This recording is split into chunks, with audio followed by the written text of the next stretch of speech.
কলিজার যুবক, এই জন্য বলতেছি আল্লাহর কোরআন দিয়ে যদি রাষ্ট্র পরিচালনা হয়, আল্লাহর কোরআন দিয়ে যদি সংবিধান পরিচালনা হয়, আল্লাহর কোরআন দিয়ে যদি রাষ্ট্র পরিচালনা হয়, আল্লাহর কসম একবার, আল্লাহর কসম দুইবার, আল্লাহর কসম তিনবার, এ দেশে আর কোনো খুন দর্শন থাকবে না, চিন্তাই রাহাজানি থাকবে না, অভাবে থাকবে না, ঠিক কিনা?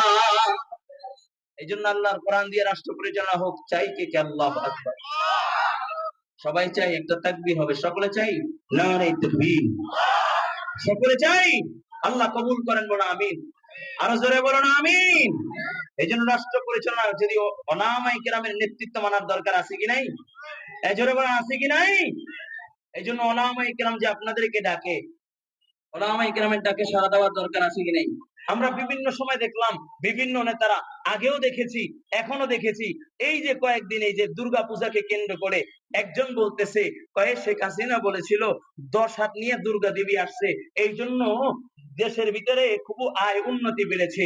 ঠিক উনি এই কথাই বলতেছে, এবারও দুর্গা দেবী আরো 10 হাত নিয়ে আসছে, বলে দেশের ভিতরে আয় উন্নতি হবে। বলেন নাউজুবিল্লাহ। আসতে কেন? জোরে বলেন নাউজুবিল্লাহ। আবার কেউ কেউ বলে শরিয়া আইনে আমরা বিশ্বাসী না। আমরাও বলতে চাই, যারা শরিয়া আইনে বিশ্বাসী না তাদের সাথে এদেশের জনগণ নাই, ঠিক কিনা? জোরে বলেন। আমরা তাদের সাথে থাকতে পারি না, ঠিক কিনা? জোরে বলেন। যারা শরিয়া আইন বিশ্বাস করে না তাদের ইমাম থাকতে পারে না, ঠিক কিনা? জোরে বলেন। আর কোন বেঈমানের সাথে মুসলমানের বাচ্চারা থাকতে পারে না, ঠিক কিনা? ও কলিজার যুবক, এই জন্য বলতেছি আল্লাহর কোরআন দিয়ে যদি রাষ্ট্র পরিচালনা হয়, আল্লাহর কোরআন দিয়ে যদি সংবিধান পরিচালনা হয়, আল্লাহর কোরআন দিয়ে যদি রাষ্ট্র পরিচালনা হয়, আল্লাহর কসম একবার, আল্লাহর কসম দুইবার, আল্লাহর কসম তিনবার, এ দেশে আর কোনো খুন দর্শন থাকবে না, চিন্তাই রাহাজানি থাকবে না, অভাবে থাকবে না, ঠিক কিনা? এই জন্য আল্লাহর কোরআন দিয়ে রাষ্ট্র পরিচালনা হোক, চাই কে কে? আল্লাহু আকবার। সবাই চাই, একটা তাকবীর হবে, সকলে চাই, নারে তাকবীর, সকলে চাই। আল্লাহ কবুল করেন, বলো আমিন।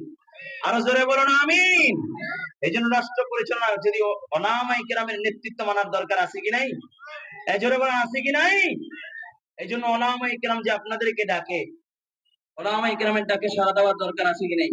আমরা বিভিন্ন সময় দেখলাম, বিভিন্ন নেতারা, আগেও দেখেছি, এখনো দেখেছি, এই যে কয়েকদিন এই যে দুর্গা পূজাকে কেন্দ্র করে একজন বলতেছে, কয়ে শেখ হাসিনা বলেছিল 10 হাত নিয়ে দুর্গা দেবী আসছে, এই জন্য দেশের ভিতরে খুব আয় উন্নতি বেড়েছে। ঠিক উনি এই কথাই বলতেছে, এবারও দুর্গা দেবী আরো 10 হাত নিয়ে আসছে, বলে দেশের ভিতরে আয় উন্নতি হবে। বলেন নাউজুবিল্লাহ। আসতে কেন? জোরে বলেন নাউজুবিল্লাহ। আবার কেউ কেউ বলে শরিয়া আইনে আমরা বিশ্বাসী না। আমরাও বলতে চাই, যারা শরিয়া আইনে বিশ্বাসী না তাদের সাথে এদেশের জনগণ